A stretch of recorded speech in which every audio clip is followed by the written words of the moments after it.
Welcome, everyone. It's great to have you here. Thank you so much for taking time out of your busy schedule to join us today. Today is our masterclass, Adventures in Complex Citrix Access Tier Deployment. We are joined today by Michael Schuster, CEO of Heroic Systems, Željko Makanovic, Senior Technical Architect, Sarah Steinhoff, Director Americas of Citrix, and myself, Amber. Hi, everyone. I look after the marketing here at Heroic. Michael is the CEO of Heroic Systems and highly recognized Citrix consulting partner in North America. Serving the role of an architect, Michael has sat on Citrix's consulting team for over half a decade and has led many of Citrix's most significant consulting engagements. He regularly contributes to Citrix's leading practices and documentation. Željko Makanovic is a leading expert on Citrix virtualization technologies with over 3 decades working with Citrix and Microsoft platforms. His knowledge in project delivery, technical considerations, and customer knowledge across industries is invaluable to each of our customers. During his tenure at Citrix, Željko sat on the CCAT board and contributed to the development of various Citrix consulting standards and methodology refinement. He remains a trusted and respected member of the Citrix community, both within and out of Citrix. Sarah started at Citrix in professional services in 2007 and worked in the field for over 10 years, primarily supporting the virtual apps and desktops family of products for customers throughout the US. Sarah currently runs a team of consulting architects that support professional service engagements for enterprise customers across the Americas. She specializes in advancement storefront design and comes to us here from New York. Thank you, guys. Great to have you here. Happy to be here. Thank you. Thank you, Amber. Citrix Access Tier Design is a crucial aspect of a Citrix deployment on premises or in cloud. Considerations for user experience, traffic optimization, and security requirements all converge in the Access Tier in order to align and deliver on business and compliance outcomes. Citrix Access Tier components allow for high degrees of flexibility to achieve the needs of different use cases. Today, we'll dive deep into discussions on advanced Citrix storefront configurations, outline the 3 types of subscriptions, review Citrix Gateway and Workspace service integration, and close with Citrix Access Tier platforms and capabilities. We'll finish with a roundtable discussion in which we'll answer any questions you might have. So if you do have any questions, please feel free to add them to the chat as we go along. I'm going to hand things over to Sarah to start us off.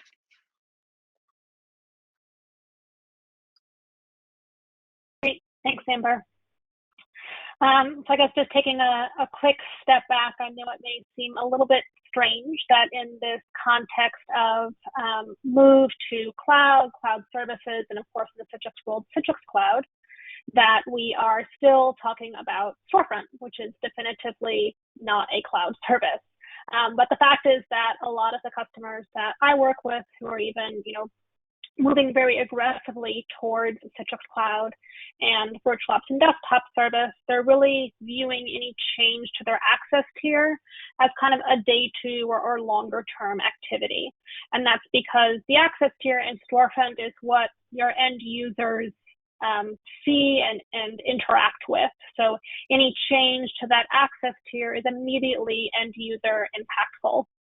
And so a lot of customers will choose to instead start with moving the management and control pieces. So, your delivery controllers become cloud connectors. You move from virtual apps and desktops to virtual apps and desktop service, because that can somewhat be done behind the curtain from your users if you maintain ADC and storefront in place, because that same user experience, right, should be maintained, the same branding, the same functionality, right? And you should be able to get your feet wet and get comfortable with what moving to a cloud service means in terms of administration and operational activities before making a bigger change like moving from storefront to workspace service that would be more likely to be noticeable to your end users. So all of that to say that storefront is still very relevant and prevalent out in the field and customers that I work with. We wanted to spend some time going through some of the more common advanced configurations that we see out there with storefront. And then in some cases, thinking about how we may need to rethink or reconfigure some of these settings in the context of Citrix Cloud. So to start, one of the more common advanced configurations that we see out there with a fully customer managed virtual apps and desktops deployment is multi-site aggregation. Anytime you configure more than one site within a StoreFront store, you'll see an additional configuration button show up in the bottom right of your screen that prompts you to optionally configure user mapping and multi-site aggregation. So you can see with this screenshot here, there's really two parts to these settings. The first part being mapping an AD user group of users to a subset of sites, and that's really to help control enumeration. So I have customers that have upwards of 12 to 15 sites, different sites configured in a store. And that could be for things like pod architecture reasons, if they've scaled out to help limit the failure domain of that site database, so they have many sites. That could be because they're in between versions and transitioning from some legacy environments to some newer ones. It could be for things like geographic distribution, so they have multiple global sites that they're all aggregating within StoreFront, or something like prod and DR, right? There's many reasons you may have multiple sites defined in a store, but when you're really getting up there in the 12 plus range, it's very uncommon that on a given user basis, that one user would really require access to all of those sites when they log into the store. But by default, anytime a user logs into a store, StoreFront is going to reach out to all of those sites that are configured to try to determine whether or not the user has any apps or desktops assigned to him or her in that site. And as you can imagine, the more sites that you add to a store, the longer that a user may potentially be waiting and looking at that spinning wheel, waiting for their app and desktop icons to show up. The bigger the risk also that an issue in one of those sites, maybe that really old 6.5 environment that's still hanging around, is now going to cause a problem and impact all of your users logging into that store, whether or not they actually need access to that environment. So enter user mapping. You define an AD security group of users, and you map them to a subset of the sites you have defined for that store. So the next time a user logs in who's in one of those groups, StoreFront will only reach out to the sites that you have defined in that mapping instead of all of the sites that you have defined in that store. So for environments where you have many, many sites defined for a store, again, you may not really notice it if you only have 2 or 3, but you're in that 12 plus, that double digit kind of category, it can make a significant difference to that enumeration traffic and optimizing that user experience when they're logging in. The second half of this then gets into resource aggregation. And this is getting into merging the results of all of those various enumerations across all of those sites. So frequently, again, when customers have many sites defined within one store, it's rare that all of those sites will actually have purely unique resources, right? Almost always you're going to have apps or desktops that are the same across those sites. That by definition, if you're doing pod architecture, you're going to have sites that are 100% identical. But even if you're not doing pod architecture, you may have sites that have some overlap, like Office apps, for example, that are the same across those sites. By default, again, when someone logs in, StoreFront is going to reach out to all of those sites and show icons from all of the sites. That means now that a user could be looking at 5 different icons for Excel instead of 1 if they have Excel available to them in 5 different sites. So the intent of the aggregation of resources is to take those apps and desktops that are the same across those sites and merge them behind a unified icon so the user sees 1 version of Excel instead of 5. Now, if we go into the aggregate resources settings, we'll see that there are some additional configurations that pop up that are important to the actual distribution of the sessions. If we move into the next slide here, we'll see that there are some additional checkboxes that show up. So in this example, we have aggregated 2 sites at the top, and then towards the bottom of the screen, you'll see 2 additional options. The first option under aggregated controller settings is telling StoreFront whether these 2 sites are 100% identical or not. So the intent of this is also to further streamline the enumeration process. If you tell StoreFront that 2 or more sites are 100% the same, that means all apps, all desktops are the same across those sites, During that enumeration process, StoreFront will pick one of those sites and perform enumeration then against it, and assume that it is representative of those other environments, so it will not actually reach out to them to enumerate because it's the same application set, so why bother? So that can really help you save on that additional enumeration traffic if the sites are truly identical. If they aren't, and you have some apps that are the same, but some apps that aren't, or some desktops that are the same, but some that aren't, you can leave that checkbox unchecked.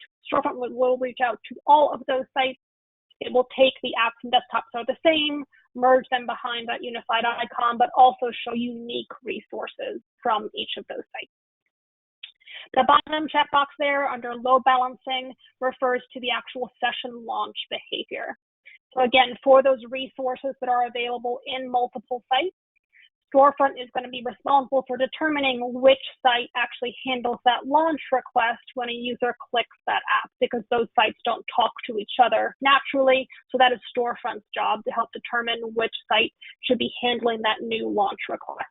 You can choose to either load balance to distribute those launch requests across all of the sites that host that resource, or leave it unchecked, which means failover order. So common use case for failover order would be disaster recovery. If you have one production site and then a separate disaster recovery site that has the exact same apps and desktops available, you could check that first box to tell StoreFront it's identical, but then uncheck the second that users would always be routed to the production site, assuming it is available. And then if it is unavailable, fail them over to the disaster recovery site. So that kind of in a nutshell is all of our multi-site aggregation and user mapping advanced settings. So what happens to all of this though when we start thinking about Citrix Cloud?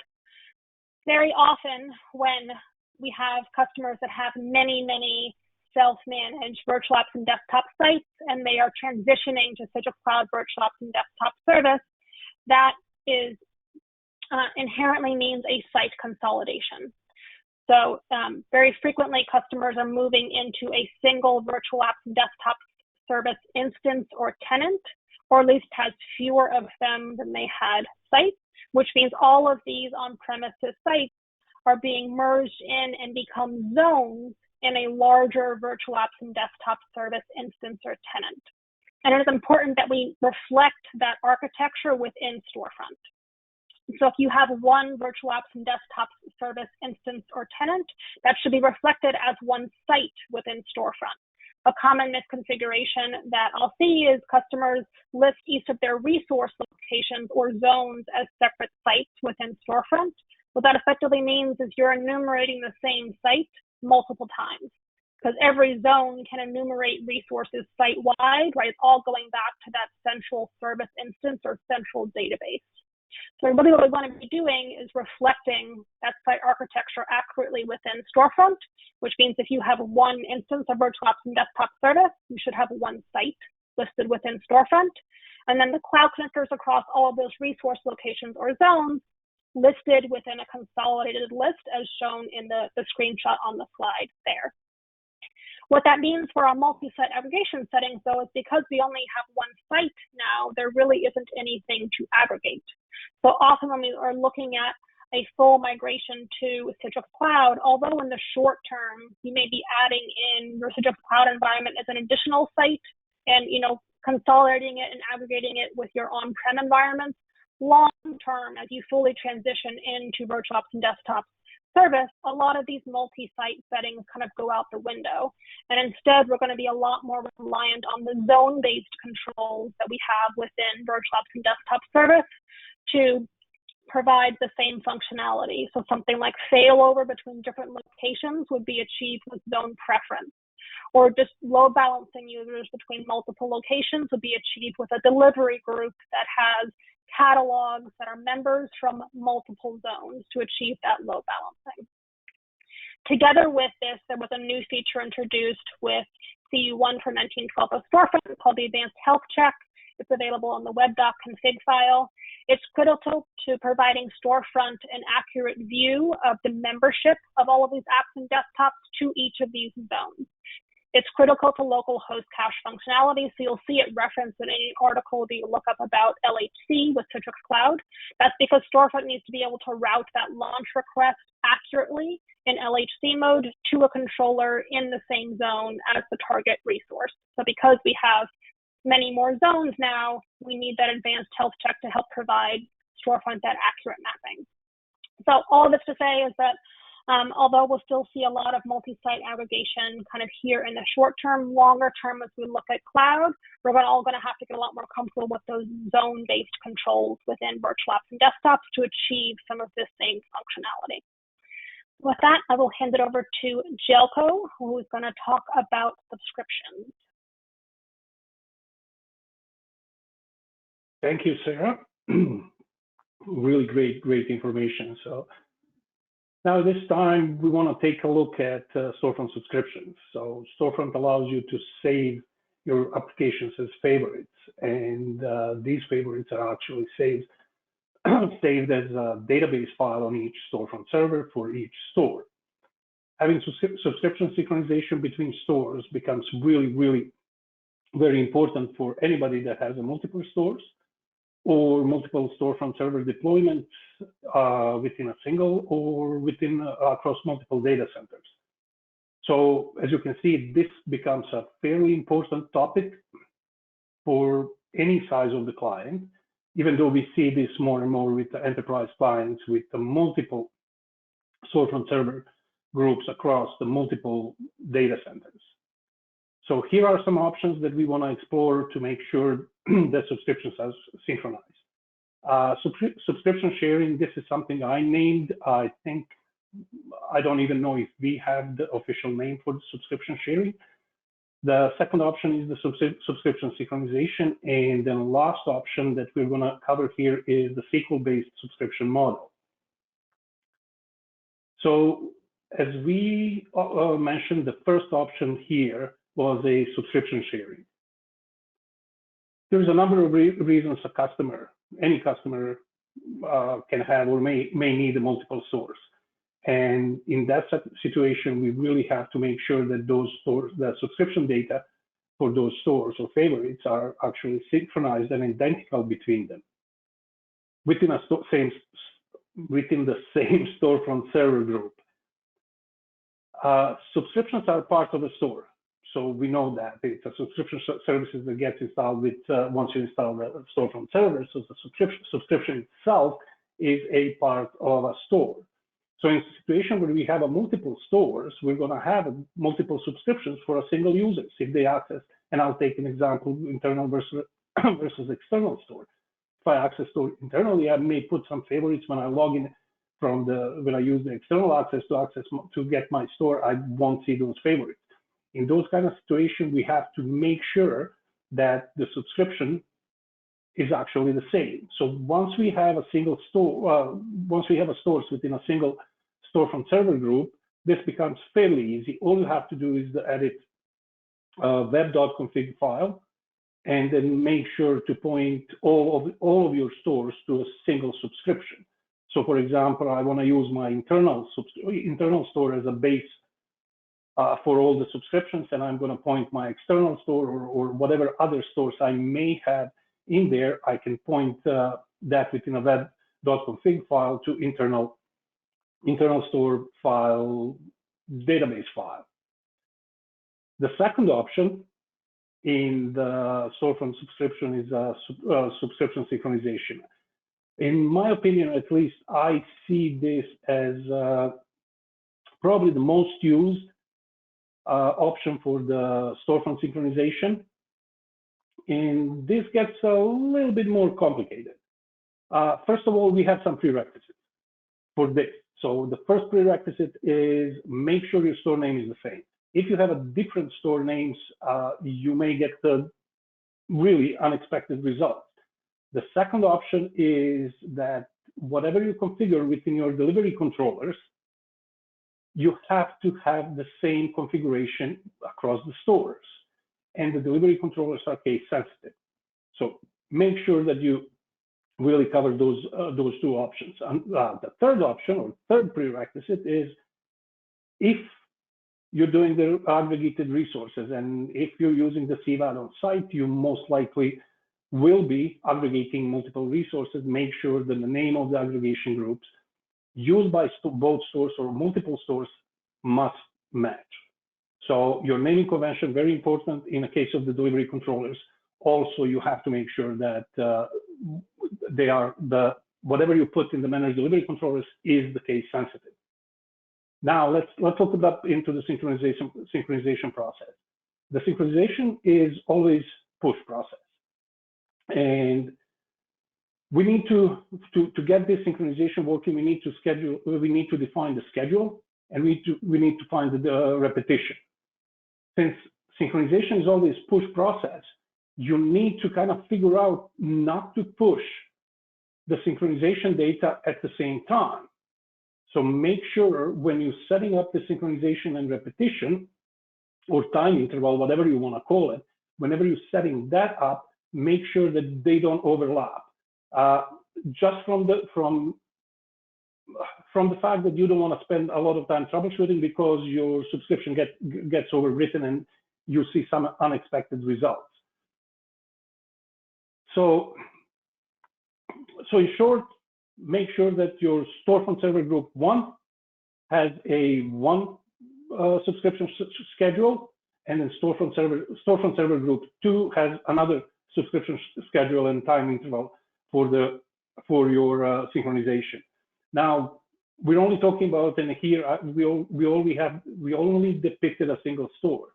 Now if you have a multiple stores that you don't want to share subscription between, that gets a little bit more complicated.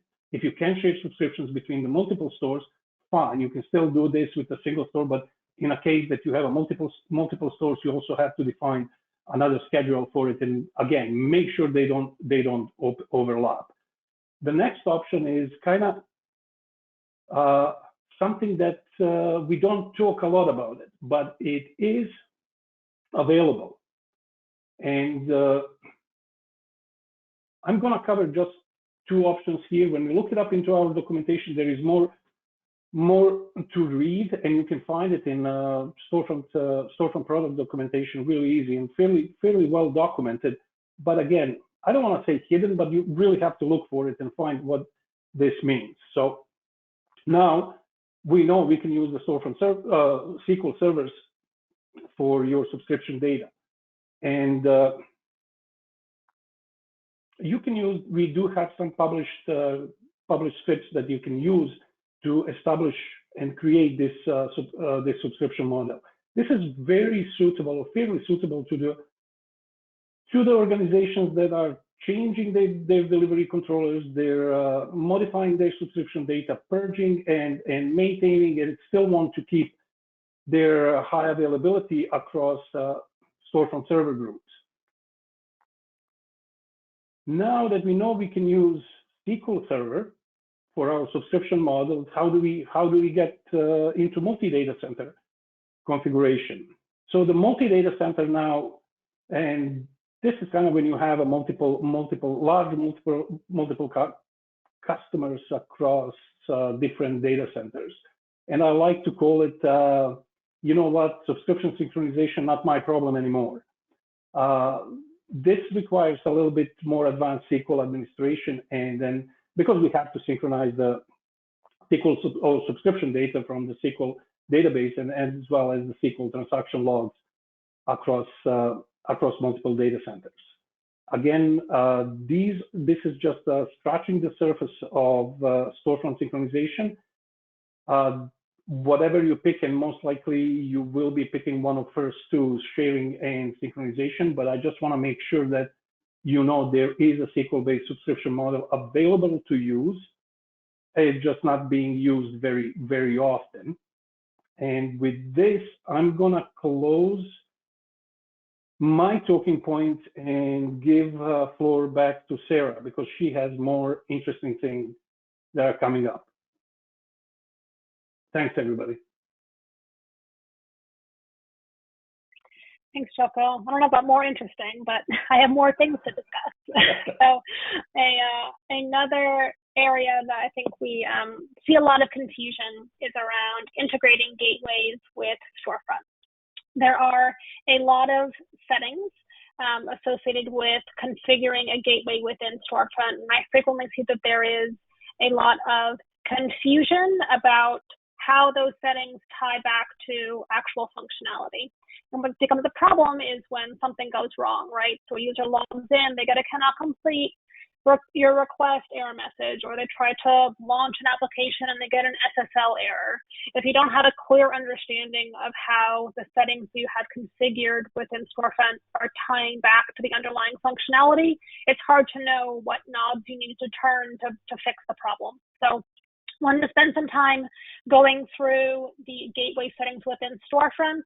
I'm really trying to put some context around what settings are important when, so we know what we need to configure and what we don't need to configure depending on what we're trying to do.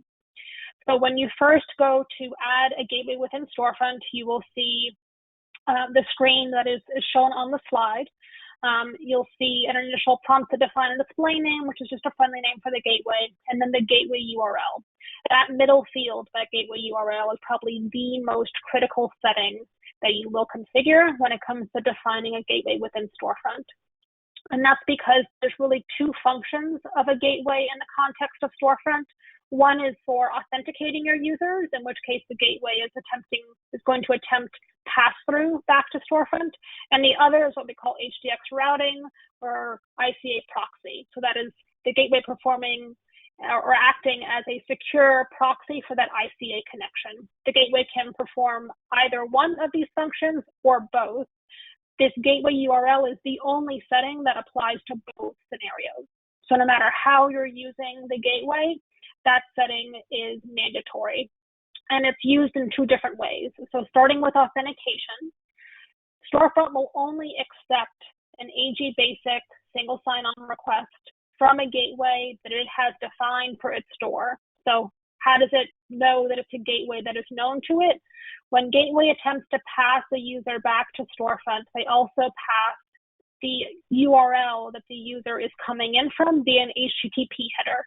So StoreFront will take a look at that HTTP header, see the URL that the user is coming in from, and attempt to match that to a gateway URL that it has defined in its settings. If it does not find a match based on that URL, it will not accept the authentication request, and the user will get that cannot complete your request error message. So it's very critical that if you're defining a gateway for authentication, that the value that you type in here matches the URL that users are going to be typing into their web browsers or putting into Workspace app when they try to log in through Citrix Gateway. The second half of that, if you're setting up a gateway to be used as a secure ICA proxy, the URL that you specify in the gateway URL field is going to be the one that StoreFront inserts into the ICA file that is sent down to the user as the SSL proxy. So in that scenario, it's critical that you enter a URL here that is going to be able to be resolved by users' endpoint devices and by Workspace app to be able to connect securely. So you also have to trust that URL and the certificate that's bound to be able to proxy that ICA connection. Those are the two functions of the URL that you have specified here. If we then look into the other settings that are available, the remainder of the settings are going to apply to either one of those two scenarios. So starting with authentication, if you're setting up a gateway for authentication, you do not have to specify any STAs or secure ticket authority servers. Those settings are not relevant to authentication. They will not be used. So if you're seeing an issue with authentication, never look at STAs. They're not involved. What you will see for setting up an authenticating gateway is optional settings for a callback URL and a vServer IP address. There may be scenarios where you do not have to configure either, and authentication will still work. So starting from the bottom, the callback URL is what is used by StoreFront to, as the name implies, call back to the gateway that authenticated the user to obtain additional pieces of information. The callback URL is required if you're trying to do anything with smart access, because this is how StoreFront obtains information like the session policies that are being used, which could be used as a filter for smart access. Or if we ever do not have the user password, because in that scenario, we fully delegate authentication to a gateway and callback is required. Why would we not have the user password? So think smart card logon or any kind of SAML authentication, right? Anytime the gateway is not explicitly authenticating the user and has the user password, we would not have that information from StoreFront. So in those scenarios, callback will be required. Now backing our way up to that vServer IP address. When you configure callback, it's important that StoreFront is querying the gateway that originally authenticated the user, because that's the gateway that has the session information and has the authentication token for that user. To do that, we have to know which gateway the user came in from. Right now, the only piece of information that we have to do that is that gateway URL. So if that gateway URL that we have defined uniquely resolves to one and only one gateway, then our callback can be routed back to that gateway, no problem. But many large customers, right, we have GSLB. That URL could be a common URL that is fronting multiple gateways. In that case, that URL, that name, is not a reliable way to identify one and only one gateway that the user came into. So we need an additional piece of information, enter the vServer IP address. So if the gateway URL that the user is using resolves to multiple gateways, and we are in a scenario that callback is required, then and only then we will need to specify the vServer IP address that we want for this callback, so that StoreFront knows exactly which vServer authenticated this user and can call back to that gateway appliance to obtain the information it needs to complete this logon process.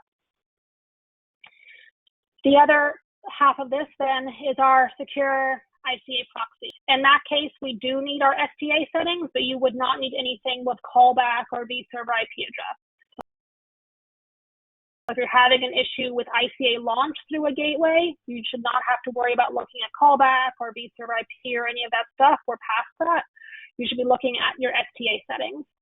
A common use case for an HDX routing only gateway, meaning a gateway that does not perform authentication but only proxies ICA sessions, would be your optimal HDX routing. And that would be a way of making sure that user sessions are proxied through a gateway that is proximate to the VDAs that they are ultimately connecting to, and you can assign those gateways either based on zone or based on virtual apps and desktop site name. So putting all of this together, you may see that we may end up with quite a long list of gateways.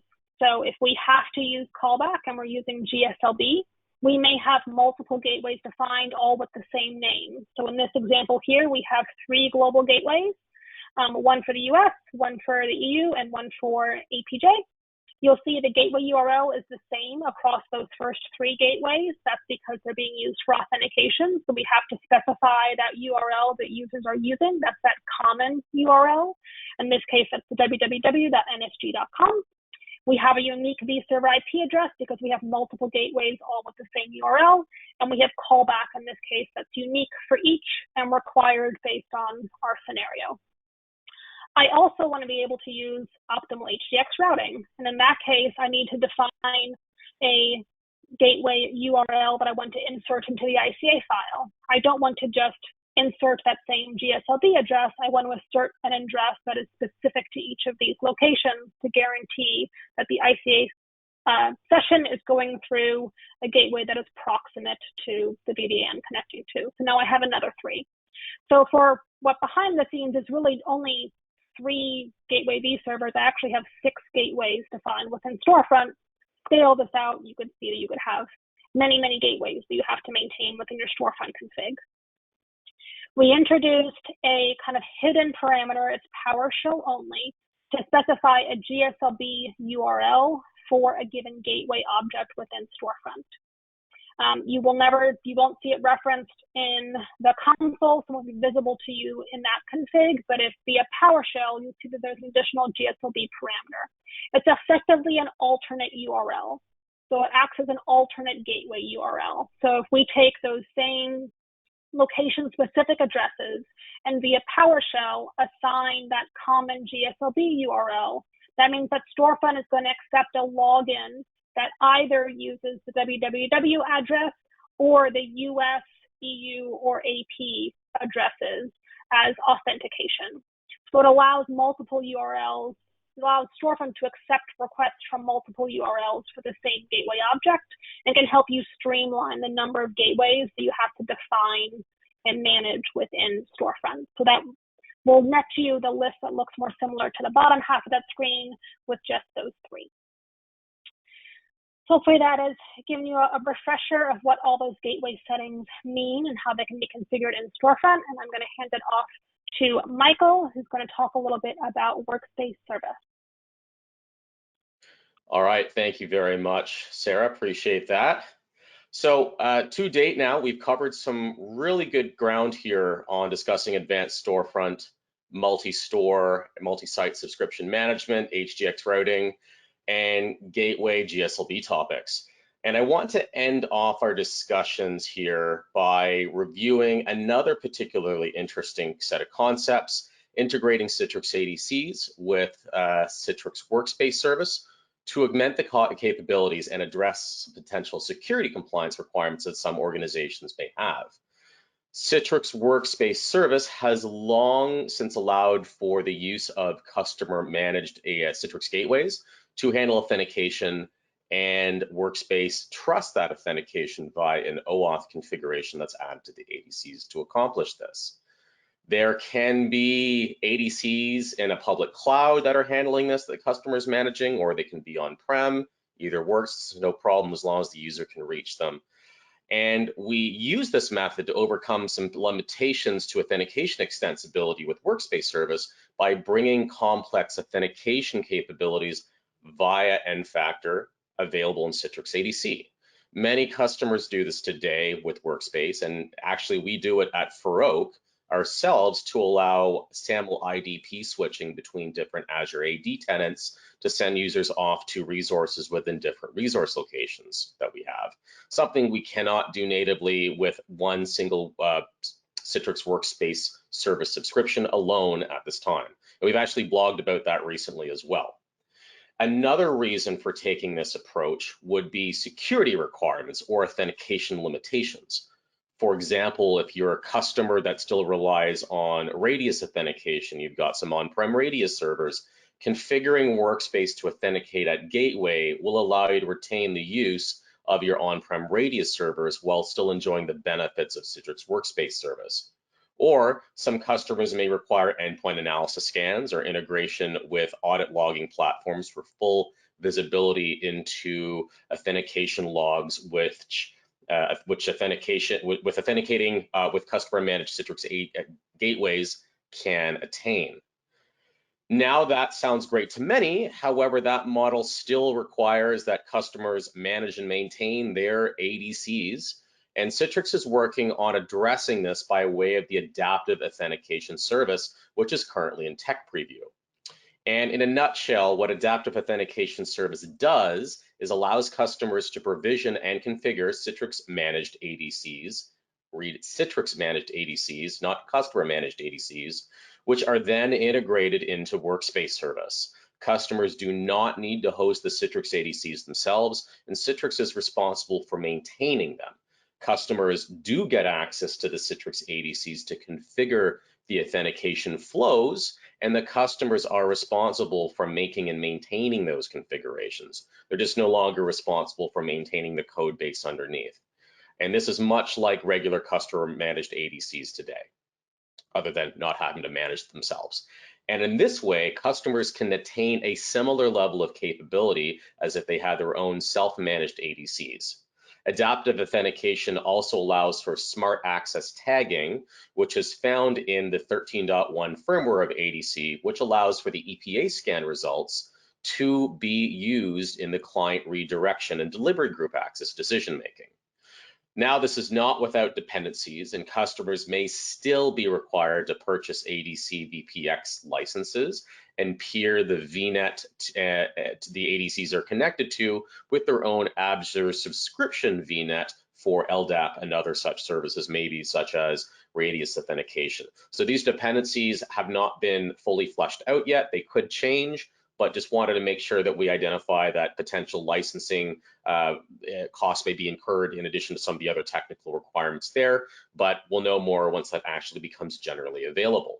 And customers that are interested in this can register for a tech preview by contacting their Citrix sales engineer. So here's a good example of a complex access flow that we could do with NFactor. So this is something that we can't handle natively on Workspace, but we can using adaptive auth or customer managed Citrix ADCs. We have in this example multiple authentication methods, including Radius and LDAP, and then a decision to allow access to resources based on group membership. And if we pass, we get access to our Citrix resources. If we fail, we become a sad South Park goth kid. NFactor is very extensible and allows for flexible authentication flows, and these can be made available with Citrix Workspace service using Citrix ADCs in conjunction. This particular example was actually lifted from a on-premises deployment, which is why we see a Citrix session policy, but otherwise in that flow, it would send users, instead of saying Citrix session policy, would send them back over to the Citrix Workspace service. So another configuration capability for Workspace and ADC is to use customer managed Citrix gateways instead of the Citrix Gateway service and the Rendezvous protocol. We can configure this on a per resource location basis, making this configuration equivalent to optimal HDX routing in StoreFront. Use cases for this is a bit more different than other considerations that we talked about for authentication. This one is going to be more related to more performance demanding Citrix use cases, overcoming potential DNS issues with the gateway service caused by endpoint configurations, and providing a greater visibility into audit logging for security teams in order for them to directly see syslog info logs from the ADC, which contains the ICA start and ICA end events, which indicate the username, client IP, server IP, and session duration parameters. Okay. And I also want to talk about the endpoint analysis capabilities here, and then I'll wrap up with that last bullet there. So I've mentioned endpoint analysis a couple of times, and there is just another layer of complexity and capability we can bring to fully on-prem access tiers into Citrix Workspace. EPA scans allow customers to perform posture checks against endpoint devices to determine their compliance level to access the platform or access certain resources. Or if we just want them to have certain levels of client redirection based on the trust that we built from the posture scan, think printing, clipboard, drive redirection, and whatnot. macOS, Linux, and Windows agents are available for EPA, and customers can handle a range of posture checking capabilities from network configuration to file and registry setting checks, device domain membership, device patch level, firewall, and antivirus config, and the list goes on. And with a 13.1 firmware, even on premises, the smart access tagging feature can be passed back to the Workspace service, which was otherwise not possible and prior to the adaptive auth or prior to 13.1.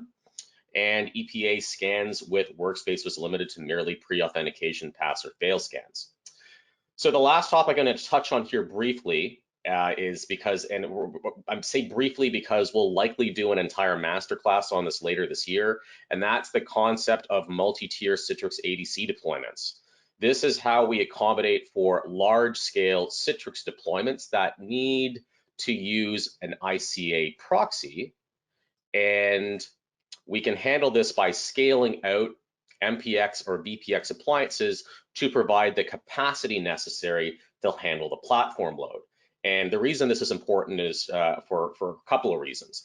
Number one, some customers, if they're using VPXs, generally we're going to recommend maybe an upper limit to how many users should be on a single VPX instance for ICA proxy, which is generally about 1,500 ideally. So we would do a multi-tier setup to scale out from that, or maybe a customer wants to not invest in very large Citrix ADC appliances out of the gate, like a 21,000 series appliance. Maybe they want to use some smaller appliances like the 8900 series, which has now been replaced by the 9100 series, and then add to that pool of multi-tier ADCs as they grow and add in thousands more users over time.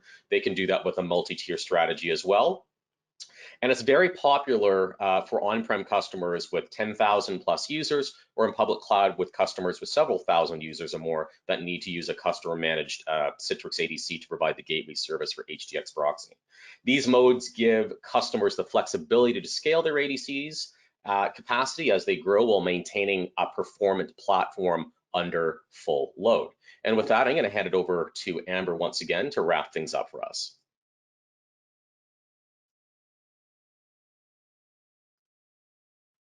Awesome. That was great, guys. Lots of amazing information, lots of detail. Thank you so much for taking time out of your schedules to build the PowerPoint and build a presentation and share everything with us today. So I do have a question. So what are your thoughts on active Citrix Gateway GSLB configurations? Who wants to take that one? I'll take that. So yeah, sir, great question, great question. So a lot of customers, when they're deploying active environments across geos, or perhaps they're looking to do an HAA/DR scenario where they do want users to be located at 2 different data centers, maybe they're closer together, so back-end application latency isn't a big deal. The way I like to personally do it, wherever possible, is to handle the authentication on an active-passive basis, and then handle the just routing users to the appropriate location when they launch the resources through an optimal gateway routing configuration. Sometimes things can get a little bit complex when we're doing active GSLB for authentication. I've seen customers that will get ping-pong between data centers depending on the method and mode they use for persistence. Sometimes just even if we actually specify like RTT or static proximity, things can go a little haywire. We have to start working into proxy connection configuration sometimes. So it's possible to do active with gateway, but it can be a little bit finicky. And generally, if we do need to introduce EPA scans, at least at this time, EPA scans don't work very well if we're doing active Citrix gateways, but active passive, it works fine. It's just a bit of a known gap right now. So again, what I'll typically do is do active passive for the authentication, and then we achieve our active scenario between the ADCs by using the optimal HDX routing configuration that we define in StoreFront. So we are using the platform in an active capacity, including the ADCs. And one of the other benefits there is, I mean, and one of the other reasons for that is when you look at the grand scheme of things, how much time is the user interfacing with the authentication part of the overall experience of logging in and accessing their Citrix resources? It's a very small amount of time and a very small amount of bandwidth that's being spent there. So the switch to an active passive, in my experience, tends to be met after going through the discussions with general acceptance with the customers that I worked with previously. Anyone want to add any other color to that, perhaps? I think a lot of what you're getting at is the authentication process is where persistence matters, right? So anytime a customer is having challenges with persistence, either because the method they're using, the TTLs, their internet, whatever it is, like authentication is where you're going to feel that pain. So I think that's where the complexity can come in with GSLB. For like a proxy, right, we could kind of spray that all over the place and persistence is less of an issue. So for authentication specifically, you know, any issues with persistence is where you may want to consider an active passive model. A lot of GSLB conversations, though, I think also we need to take a step back and consider the back end of that as well. I have a lot of customers that have dreams about being able to connect a user to any location at any time and kind of have their desktop roam with the user, which isn't that, which ultimately is kind of GSLB is the frontier of that, but it also has implications, you know, downstream of, you know, what we're ultimately connecting the user to, that I think really deserves a larger conversation about where the user data resides, and are we really able to be that flexible about connecting the user to anywhere, or do we need to be more specific about trying to point the user to the location that's going to provide them the best user experience, which may not be anywhere. It may be one location. Awesome. All right, well, I don't have any other questions from the audience, but if you do have questions, you're welcome to email them to us Our email is hello@farouksystems.com. I want to thank everyone for joining us today. Thank all of our attendees for taking time out of their busy schedule again to be here with us today. And of course, thank our panel, Michael, Željko, and Sarah. Thank you very much for joining us today, and I really appreciate your time. Look forward to seeing you guys at another webinar. Have a great day. Thanks all. Thanks Thanks everyone for everybody. your time. Bye.